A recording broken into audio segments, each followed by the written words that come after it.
So,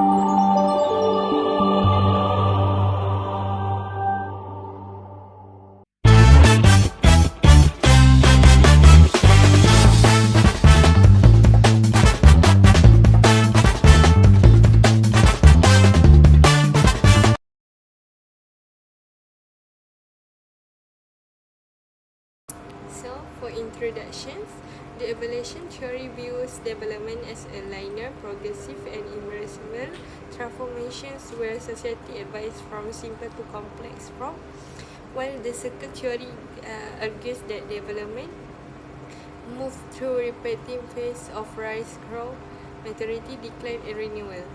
Evolution implies steady improvement and increasing specializations, whereas the circle theory highlight requiring patterns shaped by internal and external force. Together, both theory offer a fuller understanding of how society change over time by showing that development involves both long-term progress and cyclical rhythm. Evolution theory explains that societies develop gradually and cumulatively, evolving from simple to complex forms. Each stage builds on the previous one with institutions, technology and culture advancing together. Social change follows a linear and universal path where all society pass through a similar stage through different speeds. As society progresses, institutions like government, education, and the economy become more specialized and interdependent, improving efficiency and cohesion. Herbert Spencer compared this process to biological evolution, showing how societies adapt, differentiate, and shift from cohesive militant form to cooperative industrial form. 2.2 Explanation of cycle theory. Social change is cyclic and not linear, like societies rise, grow, and mature and decline and sometimes collapse or renew. Development is repetitive rather than permanent. Civilization are like organisms. As society are born, peak, age, and decay, similar to example like Egypt, Greece, and Rome. Challenge and response works like a society sunset or decline based on the ability to respond to internal and external challenge, making the decline avoidable through the adaptation. Recursion pattern in society and political and economic life appear like cycles in economic booms and recession, sociability, unrest, and cultural flourishing, followed by stagnation. 2.3 The issue on applying both theories. Limitation of evolution theory appear like it assumes all society follow the same linear path, ignoring cultural, historical, and environmental differences. It also focuses on the progress, modernization, and often overlooking social conflict or resistance to change. Limitation of cycle theory appear like it highlights recurrent patterns of rise and decline, but is too general for practical policy guidance and does not always explain how society recover or renew effectively. Combined approach is recommended, like using both theory together can provide more complete understanding of society changing while avoiding oversimplifications of complex social, economic, and political realities. Hi, Assalamualaikum warahmatullahi taala wabarakatuh. My name is Muhammad Issa bin Wasis, and today I will explain about 3.0 effort in applying development theories. 3.1 Government efforts. First, Structure Development Planning Malaysia applies evolution theory and cycle theory through long-term stages planning. The Economic Planning Unit (EPU) leads national plans like the 12th Malaysian Plan in 2021 until 2025, focusing on innovation, transport infrastructure, regional development, and inclusive growth. Second is evolutionary approach policy. It is to emphasize the long-term transformation. It is for education improvement, inequality reduction, social capacity building, and infrastructure expansion to support future stages of development. Next is cyclical adjustment, annual or frequent reviews of development plans, as highlighted by MIER, shows the government's responsiveness to economic cycles. This prevents plans from becoming outdated when economic conditions shift. Next is institutional coordination. EPU collaborates with ministries and agencies to align national objectives. Participatory planning involves stakeholders for more flexible and inclusive policy making. Next is infrastructure and social development major projects in transport, digital connectivity and urban renewal aims to build a long-term capacity, supporting future economic and social growth. Lastly is adaptive and continuous review demography. It is to challenges like aging population are integrated into strategic planning. Continuous reassessment ensure relevance over time. Okay, next is 3.2 academic or research based on effort. First, evolution of development planning is academic analyze Malaysia's development plans over time. Research show that shift from state bureaucracy in NEP era to technocratic leadership in GLCs, reflecting institutional revolutions. Next is rural development. Research study a proposed model rural framework using ICT, a smart tech and resilience infrastructure to support long-term rural transformations. Third is community-based planning research on micro-planning in neighborhood level.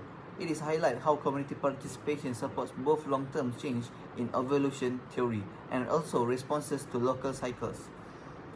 Next is local government studies. Role theory research show effective development relies on strong, consistent, well-defined roles in local authority. It is also aligning with its institutional maturation over time. Next, urbanization and modernization studies on Petaling Jaya shows planning must adapt global concept to local culture, demonstrating evolutionary adaptation plus cyclical urban growth patterns. Next, academic review of national plans, analysis of RMK 12 link of policy trust with spatial training, offering evidence-based recommendation to approve long-term strategy. And lastly is capacity building through research university, strengthen planning knowledge through journals, publications, policy engagement, and helping integrate theory into real-world planning. Okay, the last part is 3.3, practical efforts in development training. First, national and sectoral planning, RMK12, use stage long-term strategy to build capacity across sectors. It is to reflecting the evolution theory. Next is urban development mix. It is used to zoning, transport integration, and green infrastructure in KL and Penang. Shows evolutionary modernization and cyclical adjustment to congestion and environmental issues. Next is digital transformation. My Digital targets long-term digital growth through infrastructure and talent development with ongoing assessment of tech adoptions. It is to balancing evolution and cycle theory. Next is regional development. For example, Iskandar Malaysia Phase project on industry cluster, transport and housing align with evolutionary growth while responding to investment and labour cycles.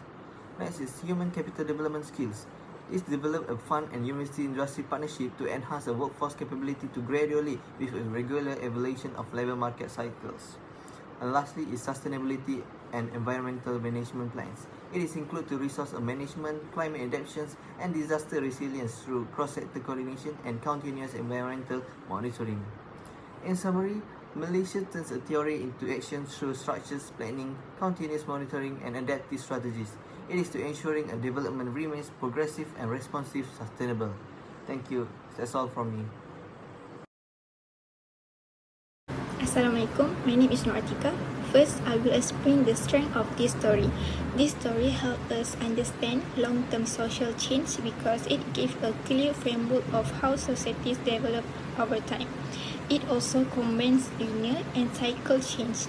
The evolution theory shows slow and gradual stage, while the cycle theory shows a rise, stability, and also decline pattern. By combining both, we get a more complete picture of social change. Another strength is can help predict future trends. With this theory, we can forecast possible challenges and opportunities in social. Lastly, it covers multiple aspects of societies. It's look at political, social, and also economic of factors together, not separately. However, the theory also has some weaknesses. First, it is too general for all countries because not every nation experiences the same development stage. Second, the cycle theory is too rigid. Modern societies do not always follow a simple rise and fall pattern. Next, the theory ignores external factors like globalization, colonial history, or outside influence that can shape society.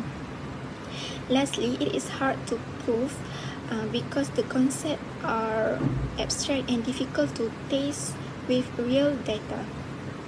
In conclusion, this theory gives a useful overview of how societies change, but it also limitation when we apply it to all contexts.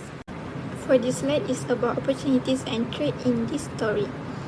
First, the theory offers several opportunities. It links past pattern to modern analysis, which can help us understand how history shaped current development. It is also useful for long-term planning. With this story, government can plan more structured and future-ready policies. Next, it helps compare countries because it shows similarities and difference in development stage. This makes it easier to study different nations. Lastly, the theory can be updated with modern ideas.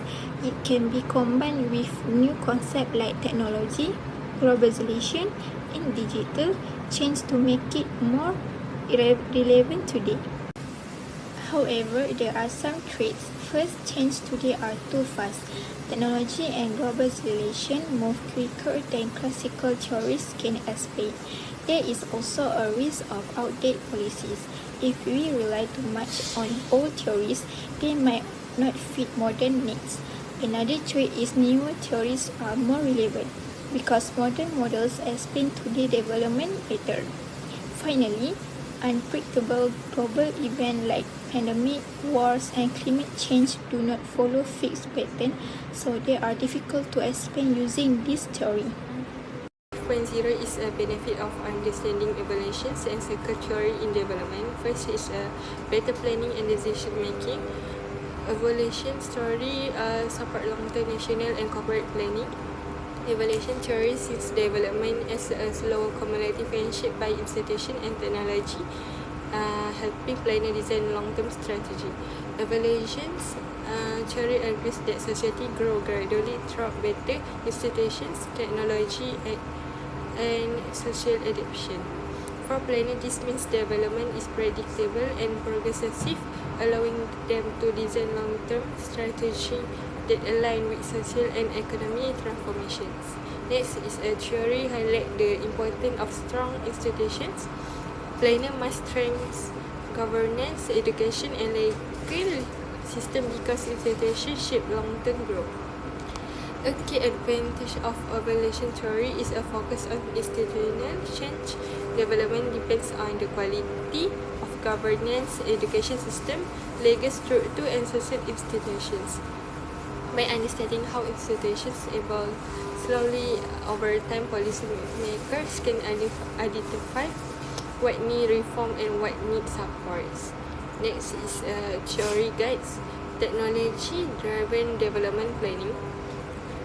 Technology is a major driver of development, so planners should emphasize innovations and digital transformations. According to evaluation theory, technological progress constantly reshape productivity, communication, and competitiveness. Policymakers who adopt this view prioritize innovation, research, support, digital infrastructure, and skill development. Next is a theory helps planner understand requiring phase of growth and decline.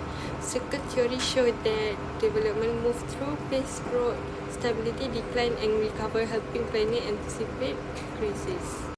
Next is better planning and decision making. Second theory strength risk management and early warning system. By studying bicycle planner and can detect early sign of instability and use counter-cyclical policy to stabilize the economy.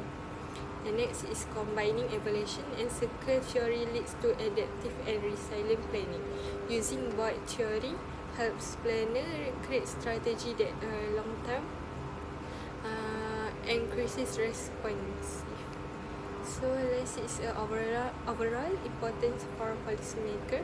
But theory help forecast, challenge, manage risk, strength institutions, and support sustainable development. Next is 5.2 improve policy adoption. Circle theory improve policy adoption by showing repeated phase of development.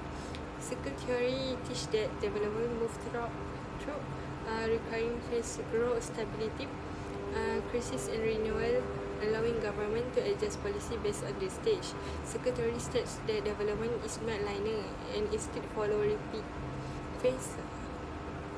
Next is the adaptive circle model helps governments apply the right policy at the right time. The four place exploitations, conversations, release and recognitions guide policymaker in choosing appropriate interventions. Last, the circle theory support anticipatory governance for crisis preventations. It allows early detection of warning signs like unemployment or social instability, so government can act before crisis escalate. Circle theory encourage institutional learning and flexibility. Institutions must adaptable, innovative, and able to update policy to remain effective during transitions. 6.0 Recommendation. The first is 6.1 Policy Improvement. For the first, make a development policy adaptive and forward-looking and combining long-term planning with flexibility to respond to social, economic and environmental change. Second is a review policy regularly to adjust the strategy before challenge escalated. The third is strengthen the coordination between the sector like digital transformations, urban development and environmental management for smoother development. The fourth is to focus on the steady long-term growth while responding to recurring societal patterns for realistic, flexible and sustainable planning. Move to the next one. We have 6.2 Practical Suggestion. The first suggestion is to improve data collection and monitoring to track trends in population, economy, technology and environment, enabling timely adjustment. Second is to plan a project in a stage so each step builds on the previous achievement, ensuring steady progress and efficient use of resources. The third is to engage local communities and stakeholders to understand social needs, anticipate challenge and response to local cycles. The fourth is to create flexible strategies that can adapt to economic, technological or environmental change for long-term responsive development. For conclusion, cycle theory and evolution theory help explain how societies develop, either through stage or repeat patterns. They guide research and policymakers in planning long-term growth. However, this theory can be too general and may ignore factors like globalization, war, disaster, and fast technological change. Overall, these theories are useful, but they should be combined with modern approach to create policies that are more flexible, relevant, and effective for sustainable development.